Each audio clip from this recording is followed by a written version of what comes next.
Ông đối với An như nào?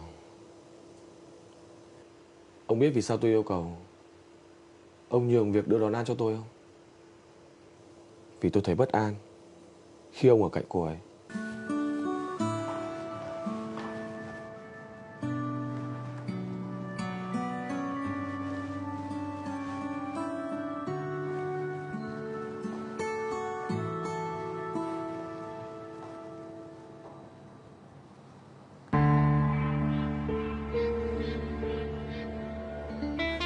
Ơ, Thảo.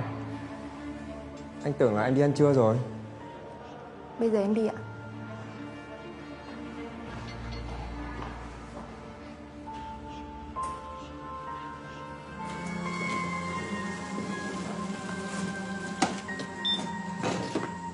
Cẩn thận, anh tránh ra đi.